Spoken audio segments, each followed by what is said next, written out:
Hello, welcome back to another video where once again we're talking about a band that I've never spoken about before on this channel, but I really do love them. The Velvet Underground and their album Loaded.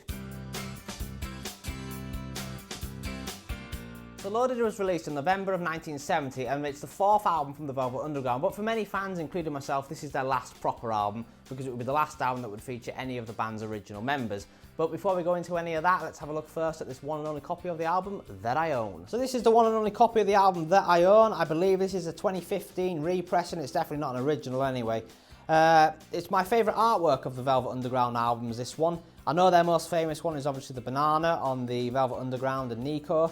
That famous Andy Warhol painting, but I prefer this one. I think it's a cooler cover. So this is the back cover of the album, and this was actually quite contentious at the time because if you look at the lineup and the way it's listed, Doug Yule is put at the top and Lou Reed is put third in line, and Lou Reed wasn't happy about this. He felt he should have been at the top because at the end of the day he wrote all the songs on here.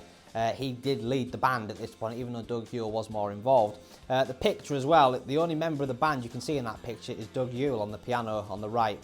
So yeah, it was very contentious. On certain reissues, the order has been rejigged about and Lou Reed is at the top, but on these versions, on the 2015 reissues, Doug Yule has put himself back at the top.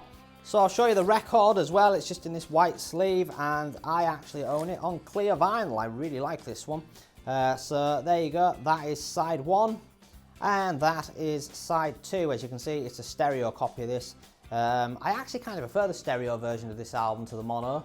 The mono, normally with albums of this era, the mono is the better ones to listen to, but with this one I actually do prefer the stereo. So yeah, that's my copy of the album. Back to me now over there, giving you the album background. Now the Velvet Underground were never a huge band in the mainstream. They were always more of a, pardon the pun, an underground band, an edgy band, an indie band it would be called these days. They had their little sort of core fan base probably at the time of mainly like art students. They were an artsy kind of band, but they never cracked the mainstream. But their record label, Atlantic Records, they wanted them to crack the mainstream. So they asked Lou Reed and the rest of the band when they came to make this one, to make them an album that is loaded with hits. So that's where the name came from, that quote, loaded with hits. Loaded. There's also another play on that, there's a sort of double-edged meaning. There's that meaning to it, plus there's the drug meaning, loaded, sort of high on cannabis, all that jazz. So yeah, that's where the name came from, and they got to work on making this album that was going to be loaded with hits. The band entered Atlantic Studio in New York City in April 1970, and unlike with the previous album that had been recorded mainly as a live band in the studio, this time they would craft the songs a lot more. They would spend a lot more time working on the individual tracks to perfect them, because they wanted hits. See where this is going? Hits, hits, hits, boys and girls. Bassist Doug Yule, who had joined the band in 1969, took on a much more prominent role during this album's sessions, with Lou Reed even letting him sing lead vocal on 4 of the tracks, despite all the tracks being written by Reed. Guitarist Sterling Morrison would later be critical of Yule's increased presence in these sessions and argued that Reed should have sung lead vocal on all of the tracks. Morrison would also be absent from a number of these sessions, as at the time he was attending the City College of New York, so he had to juggle his time between being there and at the sessions.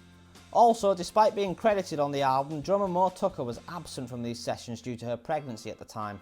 The album's recording was completed by August of 1970, but at the end of August, the band would be given a really huge blow when Lou Reed suddenly quit the band. Now, when he quit the band, he informed Mo Tucker that he was going to quit the band, but he didn't tell the other two. He didn't tell Morrison or Yule that he was leaving, so they were just found out at the same time pretty much as everyone else and got a shock at the time. Now, Reed's reason for doing so is there's two sort of conflicting things. There's the argument that he was clashing a lot with the manager and the pressure that the manager was applying on the band, and particularly Reed. And also the other story, which is probably the one I think is definitely going to be the case, Reed wasn't happy with the direction the band was going in, the lack of success they were having. So when he left, the album was finished, it was mixed, it was pretty much finalised and ready to go. All that needed to be done was to be mastered. However, Reed would later be very unhappy when this album came out in November 1970 because a lot of the songs had been changed and he claims he didn't know that they were being changed. Now we'll get into more of that in the track-by-track review later in the video, but yeah, he wasn't satisfied when it came out. So despite the band trying to make an album that was loaded with hits, it would fail to chart. Both the album and the singles, none of them charted anywhere in the world, so it was a commercial flop. Now Reed would later comment that he felt when he left the band, he'd left them a load of hits, but they ruined them somehow by tweaking them. It was his claim, but the band would dispute that, or Doug Yule would anyway, but we'll get onto that as I said. So yeah, again, it flopped, but critically it was very successful. The critics all liked this album, yet it didn't do anything. Now, in the subsequent years, it has grown in stature, and it's a pretty well-received album, this one. Now, it's the Rolling Stone magazine ranks this on the 500 greatest albums of all time. I think on the most recent one, it was 200 and something, I think, which is quite low. Normally, I think it's often cracked the top 100 whenever they publish these lists. It's just in the recent one. Albums that are actually really good ones have slipped down the list, and they've put weird ones higher up the list. But anyway, that's a story for another day.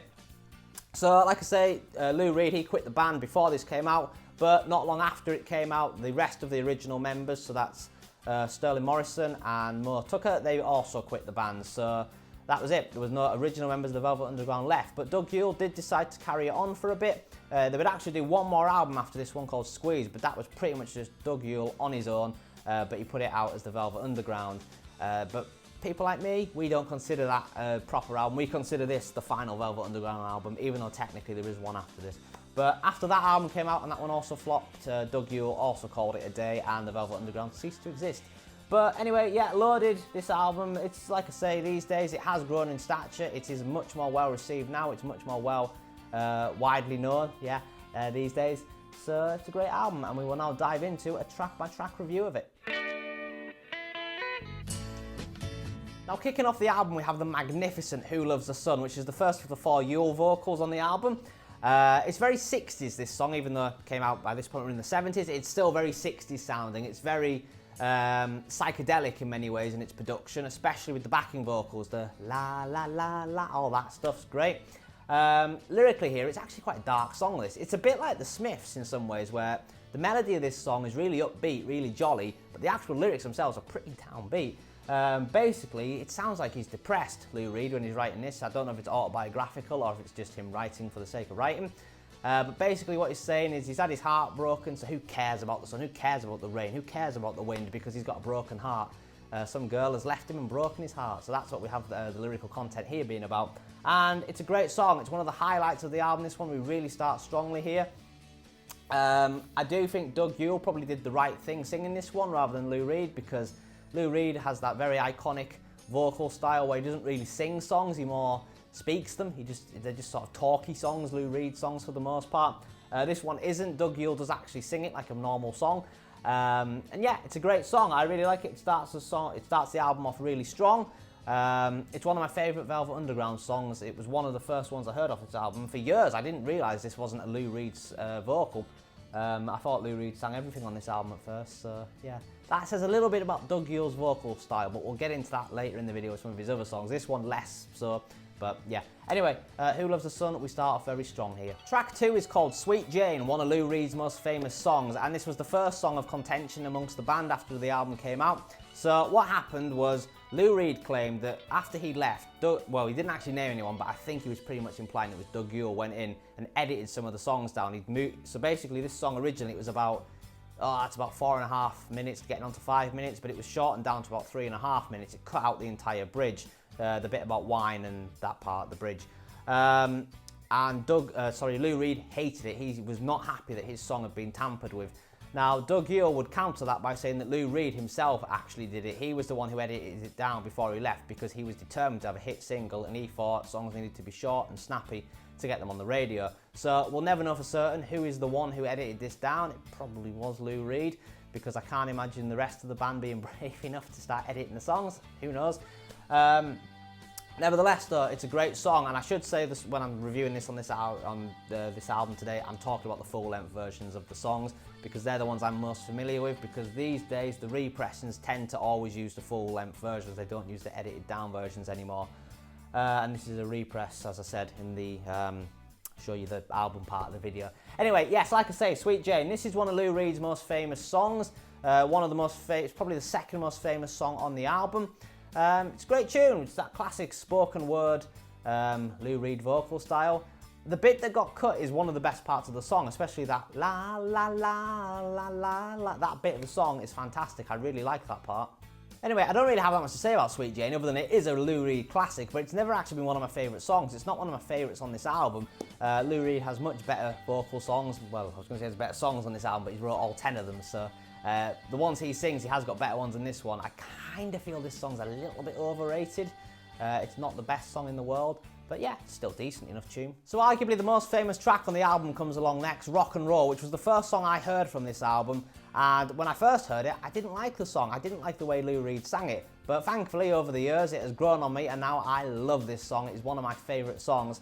Now, this is another one on the album which Lou Reed took issue with after the album came out because he claimed it was edited down and he didn't know anything about it. Doug Yule obviously claimed that Lou Reed did it himself. But regardless, it's a great song. The edited version, I only actually heard it for the first time today. I've always just listened to the full-length version, not realising there was an edited version of this one.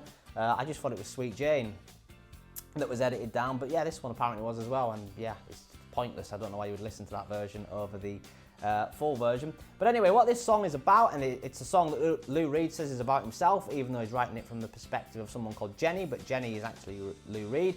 Jenny could also be me, because I also relate with this song. Basically, it's about a kid who feels like there's nothing happening, they're bored, and then they put the radio on and they hear rock and roll, and that just pulls them in, that just turns them on, and it just shapes the direction of their life. And yeah, that's something that I certainly would relate with. So yeah, it's a great song list. The music on it as well, the melody is fantastic. It's really catchy, the ding, ding, ding, ding, ding, ding.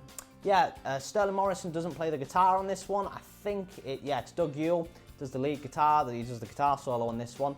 He does it really well. I wouldn't have realised it wasn't him if I hadn't read it. It wasn't Sterling Morrison, sorry, if I hadn't read it. But yeah, Rock and Roll, probably the most famous song on the album. Like I say, it's a highlight of the album. It's a classic Lou Reed song. Yeah, really good, really relatable song. Track 4 is the fantastic Cool It Down, which is my favourite song on the album. It's bloody brilliant, this one. It's really funky. There's a few times, it's a great song to dance to, and there's a few times I've had this album on a night and I've just had a little dance to myself to this one. If I was a DJ in a nightclub, I would play this song. I'd be a very good DJ in a nightclub, because whenever I go in nightclubs, which isn't often, admittedly, these days, the music's shite, which is part of the reason why I don't go in. But if I ran a nightclub or was a DJ in one, this song would get played because it's a great song to dance to. Anyway, yeah, Lou Reed, again, he's kind of doing that talking vocal style, but he's doing it in a very funky way. It really suits the style here. Yeah, I love the way he sings the chorus as well. She's got the power to love me by the hour, gives me WLOVE.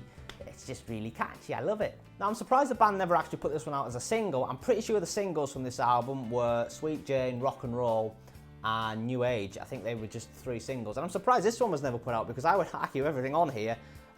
This is probably the best, the most radio-friendly song. Who Loves the Sun was also a single, which was the right choice to make that one a single.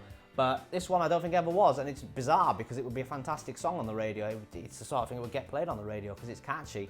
You can dance to it. It's a great song. So yeah, Cool It Down. Does not cool this album off at all. It keeps it going. It's still all on fire, this album. It's a great album.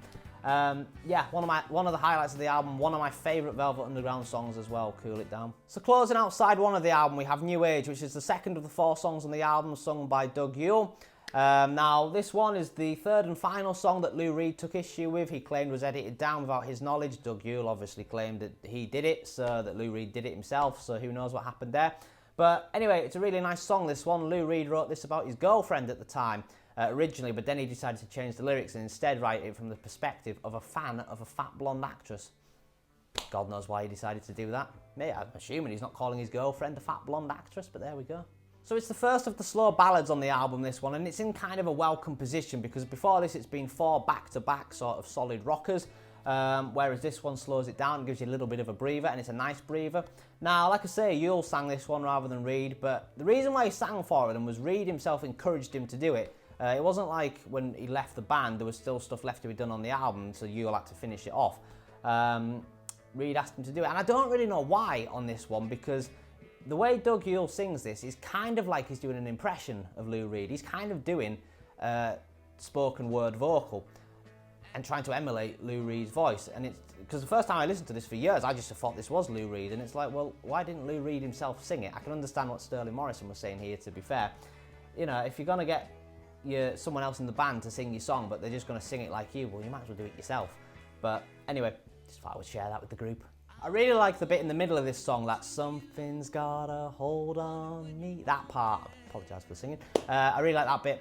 But anyway, this song, it's a nice song. It closes out side one lovely. So far, this album has all been killer. There's been absolutely no filler so far. It's just been hit, hit, hit, hit, hit. It is loaded, although none of them were hits. It is loaded with would have been hits in another universe anyway. So we've reached that time, folks. It's time for the needle to come up, record off, flip it over, needle back down. And kicking off side two of the album, we have Head Held High, which is an out-and-out rock and roll song. This is Lou Reed, proper going for it. It's the first time on the album, really, we've not had a spoken word vocal from him. He's more actually singing this one properly. And it's kind of a bit of a punk song, this one, before punk became a thing. Punk, sort of, was that 77 that started? So this is punk 7 years before it happened. I think, yes, Doug Yule also plays the lead guitar on this one. It's a decent enough rocker, but it's the first time on the album, after the 5 tracks before it all being killer, this is the first time we come to filler. It's an alright song, like I say, but it is the weakest track, I would say, on the entire album. I don't really care for this one too much. Like I say, it's not a bad song for a lot of people. If this was on their album, it would be a good song, this one. But compared to the standards of the other songs on here, this one just feels like it's there to fill a space. So, yeah, it's alright. Nothing special, I guess. Thankfully, things pick back up again with the next track, Lonesome Cowboy Bill, which is once again a fast rock and roll tune. And once again, this is sung by Doug Yule. This is the third of his 4 lead vocals on the album. Basically, if you can't tell from the title, this song is about a cowboy. So the actual rock and roll melody has a bit of a country twang to it. And it works really well. The lyrics complement the music great on this song. There's not really that much to say about it other than I like it and it's a decent tune. But yeah, I mean, it's not the best song on the album, but I like it. So track 8 is the magnificent I Found a Reason, and to me this feels like the cousin of my favourite Velvet Underground track, Pale Blue Eyes, which I think was on the previous album, wasn't it? Was it the previous album or the one before that? I can't remember. But anyway, my favourite Velvet Underground song. Anyway, this is another slow ballad. Lou Reed sings this one. He kind of actually sings it as well. It's not really a spoken word part, although there is a spoken word bit in the middle, but for the rest of the song he does actually sing it properly. Nice song, this one. Lou Reed is very good at these sort of ballads, the sort of stuff that tugs on your heartstrings like Pale Blue Eyes. You know, Lou as a person was he was a very mardy git, to be honest, but he could write some really, really beautiful tunes when he wanted to, and this being one of them. It's one of the highlights of the album, this song. There's some really nice harmonisation on the chorus of this song as well. The Velvet Underground have never really been a band that were famous for their harmonies, but this one, they're really, really going for it here. And it's easy to forget because he mainly did a lot of talking, but Lou Reed has a very, very pretty voice. It was very delicate in many ways. Yeah, very nice voice. So I Found a Reason is a fantastic song, another highlight of the album. So the penultimate track on the album is called Train Round the Bend, and this is another rocker, and it's kind of, in its intro at least, very similar to Do It Again by the Beach Boys, the way that the intro builds up on itself. A really nice intro, really above. Do It Again by the Beach Boys is a great song, but so is this one in terms of its intro. But the actual song itself, once it gets going, it's kind of the other song on the album that feels a bit like filler. I think it's a better song than Head Held High, but this one, it's still not the greatest song in the world. It's a decent enough rocker, it serves its purpose okay, but again, it kind of feels like they're just putting it here to fill a gap. But yeah, decent enough, I suppose. And finally, we come to the fantastic Oh Sweet Nothing, which is the 4th and final of the Doug Yule vocals on the album. Now, a little story for you here. Not so long ago, I was in a bar and this song came on, and I hadn't heard this song or this album for years, to be honest. And when I heard this song, I was like, oh my God, I'd forgotten how brilliant this is. And it's properly got me back into this album again. Yeah, so it's a great tune. And like I say, Doug Yule sang it, but I can't decide again whether he did the right thing singing this one, because he's kind of singing it in Lou Reed's style. It's like he's trying to do an impression of Lou, so it's like, well, Lou could have done it for what it was worth. Yeah, it's kind of similar, the vocal style, to I Found a Reason earlier on the album, so Lou Reed could very easily have sung this one, but he didn't. And again, like, I didn't know for years that it wasn't Lou singing this one, but it isn't. But he could have done. I'm rambling here, so let's talk about something else. Now, one of the things I really like about this song is it's quite messy in its production, in its style. It's obviously deliberate, the reason they've done this. It's very imperfect, and true perfection has to be imperfect. And that's what this song is. It is truly perfect. But what's happening is on the chorus where they're singing, oh, sweet nothing, the lead vocals and the backing vocals are out of sync with each other. So the lead vocal goes first, but then the backing vocals are a couple of seconds behind, and it works really well. It is like a band rehearsing this song. It was always said that if you listen to the Velvet Underground, it would make you want to be in a band, and it's songs like this that do that, because it just feels like the joy of being in a band, because you don't think you're really going to go anywhere, so it doesn't matter if it's imperfect, and they just managed to nail that style, if that makes sense. So yeah, it's not just on this song, there is other songs on the album that has also done that, but this is where it's really noticeable. I do actually think if they had made this song perfect as such and they had all the vocals in sync, it would have kind of ruined it. It had lost some of its charm. I think that is part of its charm, the fact it is all out of sync with each other. But anyway, yeah, it's a Lou Reed masterclass, this, in songwriting. It is one of the best songs on the album, without doubt. It's also the longest song on the album. It's about 7 minutes, and it's over 7 minutes. I can't remember the exact running length. But yeah, it's a great tune. It closes out the album fantastically, and it is one of my favourite Velvet Underground songs. It is absolutely fantastic. So overall, I would say that Loaded is the best Velvet Underground album. It's my favourite anyway. And of all their albums, this is definitely the most accessible. If you've never listened to them, this is definitely the one to start with, because their other ones are a bit more harder to get into. Obviously, Velvet Underground Nico is one of the greatest albums ever recorded, but it's not the easiest of albums to get into. This one kind of lowers you in more gently. But yeah, it's a great album, this one, and it's a shame they didn't have any hits, because the album is packed with songs that would have been hits in an alternative universe. It's just a shame that the Velvet Underground just went completely under the radar. They were too underground for the mainstream, it would appear. It is obviously a shame that Lou Reed left the band before this came out, and we'll never know for certain who edited the songs down. Was it Lou Reed himself? Was it Doug Yule? Was it someone else? We'll never know that for certain these days. And there's no reason to need to know that, I suppose, because there's no reason not to listen to the full-length versions. I can't think of a valid reason you would want to listen to the shortened versions, because they're not shortened that much and you're often missing key parts of the song. So yeah, overall, Loaded, it is a fantastic album. It's the best Velvet Underground album, and I highly recommend it to anyone who has not listened to it. It is an all-time classic. So that concludes another video, folks. Once again, thank you very much for watching. If you have enjoyed this, please do like the video, leave a comment down below. Do you like the Velvet Underground? Do you like this album? Do you prefer the shorter songs? Do you prefer the full-length versions? Do let me know all that in the comments. Subscribe if you're new here and you like this sort of stuff, because there's lots of previous videos I've done about albums, reviews of this high quality standard of professionalism, and there'll be more to come still at some point, who knows when. Sometimes I release videos a lot, then other times I disappear for 6 months, who knows what I'll do, eh? I don't know what I'm doing either. Anyway, I shall end this video, because if you can't tell, we're losing daylight here. That's my cue that I'm talking too much, rambling on too much. So yeah, thank you very much for watching, and I will see you on a future video. Goodbye.